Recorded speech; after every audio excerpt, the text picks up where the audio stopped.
প্রিয় কৃষি খামারি উদ্যোক্তা ভাই বোনেরা, আসসালামু আলাইকুম। আশা করি সবাই ভালো আছেন, সুস্থ আছেন। আপনাদের সামনে সেনা অ্যান্ড শিক্ষিকা শখের এগ্রো খামারের ভিডিও নিয়ে চলে আসলাম। তো আজকের ভিডিওটা খুবই গুরুত্বপূর্ণ হতে যাচ্ছে। সবাই ভিডিওটা দেখবেন মনোযোগ সহকারে, কেউ স্কিপ করবেন না। ভিডিওটা মূল ভিডিওতে যাওয়ার আগে অবশ্যই আমার চ্যানেলটাকে ফেসবুকে দেখে থাকলে একটা ফলো দিয়ে রাখবেন, আর ইউটিউবে দেখে থাকলে একটা সাবস্ক্রাইব করে দেবেন। লাইক কমেন্ট শেয়ার করে পাশে থাকবেন, তাহলে আপনাদের সামনে প্রতিদিন এরকম ভিডিও নিয়ে আসতে পারবো। তো চলুন মূল ভিডিওতে চলে। বিষয়বস্তু হচ্ছে চীনা হাঁসের রোগ বালাই, কি কি চীনা হাঁসের রোগ বালাই হয় এবং চীনা হাঁসের পরিচর্যা আমরা কি কি খাবার দিয়ে থাকি, এই সম্পর্কে ভিডিওটা তুলে ধরবো। যারা যারা খামার করতে চান তারা অবশ্যই আমার চ্যানেলটাকে সাবস্ক্রাইব এবং ফলো দিয়ে রাখবেন, যাতে আপনারা সবসময় এরকম ভিডিও পেতে পারেন। চলেন, চীনা হাঁসের সবচেয়ে কমন রোগ হচ্ছে ডাক প্লে। চীনা হাঁসের ডাক প্লে রোগ হলে একবার কোনো সময় বাঁচানো সম্ভব হয় না। এর জন্য সময় মতো আপনাদেরকে ডাক প্লে টিকাটা অবশ্যই প্রদান করতে হবে। একটা ডাক প্লে টিকা 2 বার করতে হয়। একটা করবেন 6 মাস পর পর আমরা করে থাকি, 6 মাস পর পর একটা করবেন, আবার 15 দিন পরে আবার একটা বুস্টার ডোজ করে নেবেন। এ হচ্ছে 2 বার করে নেবেন। এরপরে ডাক কলেরা করবেন, এর কিছুদিন পরে ডাক কলেরাটা করে নেবেন।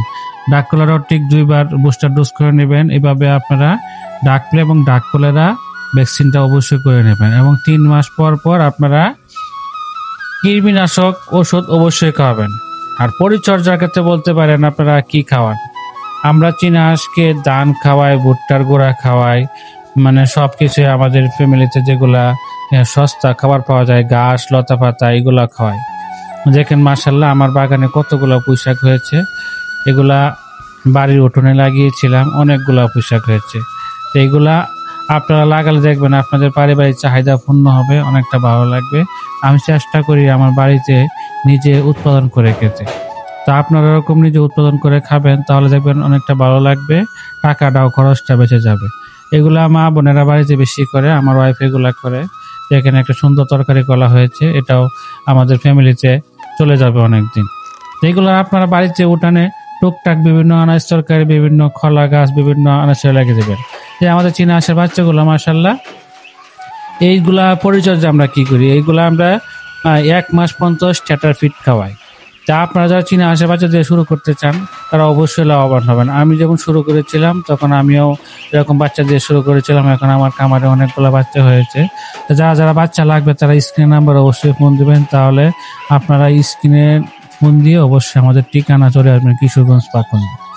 তো চীনা হাঁসটা আসলে খুবই একটা লাভজনক ব্যবসা, কারণ হচ্ছে আমরা কিন্তু সস্তা খাবার খাওয়াই, কখনো ফিট খাওয়াই না। ধানের সময় ধান, ভুট্টার সময় ভুট্টা খাওয়াই এবং ঘাস লতা পাতা এগুলো একটু বেশি খাওয়াই, তাহলে আমাদের চীনা হাঁসগুলো কি খাবার খরচ কমে যায়, 50% খরচ কমে যায় যখন ঘাস লতা পাতা খাওয়াবেন। তো ধানটা খাওয়া এই জন্যে, কারণ এগুলা ডিমে আসছে সবগুলা, এই জন্য। আর চীনা হাঁসের জন্য বেশি পানির প্রয়োজন হয় না। আমি একটা ছোট্ট সুইমিং পুল করেছি, এই সুইমিং পুলে আমার চীনা হাঁসগুলা এদের মন মতো করে গোসল করে।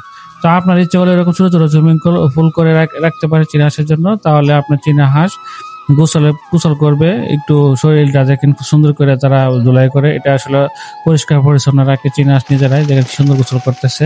এটা একটা ভালো লাগার মুহূর্ত আপনাদের সঙ্গে তুলে ধরলাম। তো যারা যারা চীনা হাঁসের খামার করতে চান তারা আমাদের সাথে যোগাযোগ করতে পারে।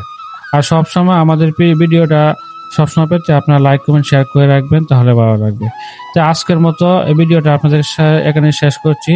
সবাই ভালো থাকবেন, সুস্থ থাকবেন। আসসালামু আলাইকুম ওয়া রাহমাতুল্লাহি ওয়া বারাকাতুহু।